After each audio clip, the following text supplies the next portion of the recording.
Ever heard the voice of someone you love, but knew it wasn't really them? Deep in the sticks of rural Kentucky, Lucas lived through a nightmare that defies logic. One night his mother's voice called him from the woods. The kicker? She was inside the house. What he found in that darkness will make you question everything you thought you knew about what lurks in the backwoods. Get ready for a paranormal account that'll keep you up at night. Watch till the end to find out the bone-chilling truth.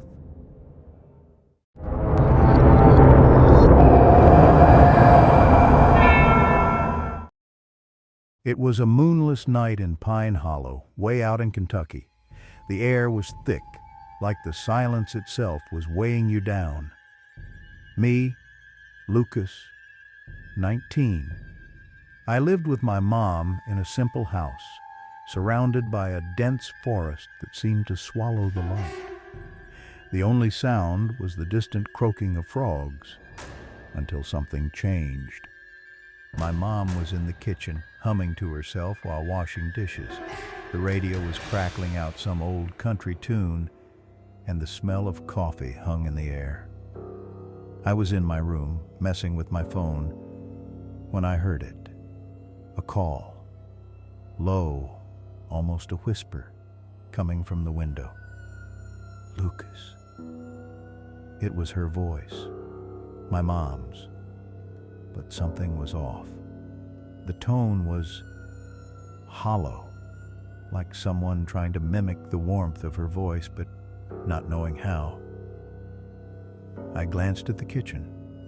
There she was, her back to me, drying a plate. Lucas, come here. The call came again, now clearer from the direction of the forest. My heart skipped a beat. The voice was identical, but my mom hadn't left the kitchen. Who or what was calling me outside? I froze. The call echoed in my mind, each syllable a distorted mirror of my mom's voice. Lucas, come. The forest seemed to pulse with the words, the trees swallowing the sound like they wanted to keep it. I looked at the kitchen again. My mom was still there, now chopping onions, the radio crackling softly. She hadn't heard anything. I grabbed the flashlight from the dresser, the beam of light shaking in my hand. The bedroom window faced the woods, a blackness so dense it felt solid. The voice came again, now closer. Lucas, I'm here. My stomach churned. It was her. But it wasn't. Each word seemed to scratch the air like fingernails on wood. I went out the back door, my heart pounding so loud it drowned out the crickets. The flashlight cut through the darkness, revealing twisted branches and leaves that seemed to whisper. I took a few steps forward, the damp ground crunching under my feet. Then, I saw something. A figure. Tall, thin, standing between the trees. Its eyes glowed like dimes in the flashlight, but they didn't move like human eyes.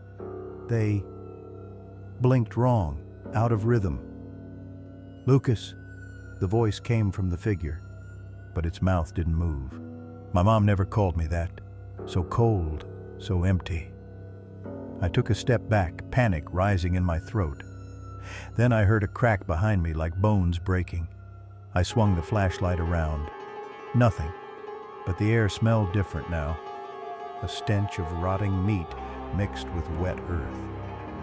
I ran back to the house, slamming the door shut. My mom looked up from the sink, confused.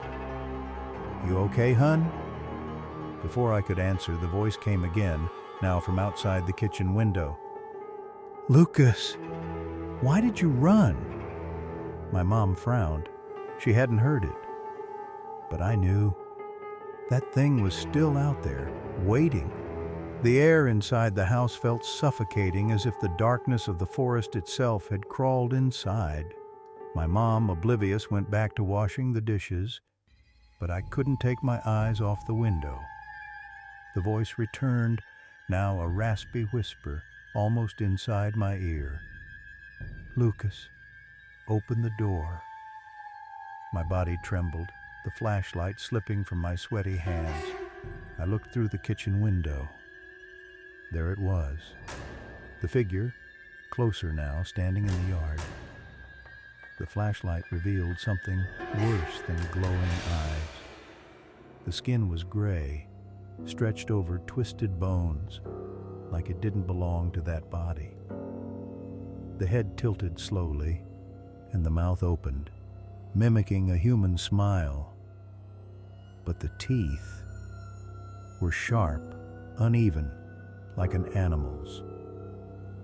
"Lucas!" my mom yelled from the kitchen, making me jump. She was looking at me, not the window. "Stop staring into space." She didn't see it. How could she not see it? The figure banged on the window, a dry sound, like stone against glass. The radio crackled loudly, popping, and went silent. My mom frowned, but before she could speak, the thing spoke in her voice. "Lucas, let me in!" I screamed, pulling her away from the window. The glass cracked, a web of fractures spreading across it. The figure was gone. But the smell of rot filled the house, and something scratched at the front door, slow, deliberate. I dragged my mom into the bedroom, locking the door. The scratching on the front door stopped, but the silence was worse. My mom, pale, whispered, "What's going on, Lucas?" Before I could explain, the voice returned, now inside the house. "Lucas, I'm so close." It was identical to hers, but it came from the hallway. I grabbed the crucifix from the wall, holding it like a weapon. The smell of rot became unbearable, and the temperature dropped, my breath visible in the air. Then we heard footsteps. Heavy, clumsy, like something trying to walk like a human, but failing. The doorknob turned slowly. My mom clutched my arm, crying softly. Suddenly, everything stopped. The smell vanished. The footsteps ceased. I peeked through the crack in the door. Nothing. But in the yard, under the dim light of the pole, I saw fresh footprints, long and deformed, leading into the forest. To this day, I don't leave the house at night. And sometimes, I still hear her calling me. So, what do you think? Was it really a skinwalker? Or something even worse? Stories like this make us rethink what might be hiding in the shadows.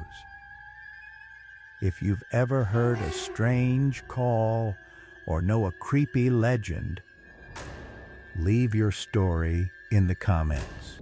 And if you dig horror tales that mess with your head, subscribe to the channel, hit that bell icon, and don't miss the next video. After all, the night always keeps secrets.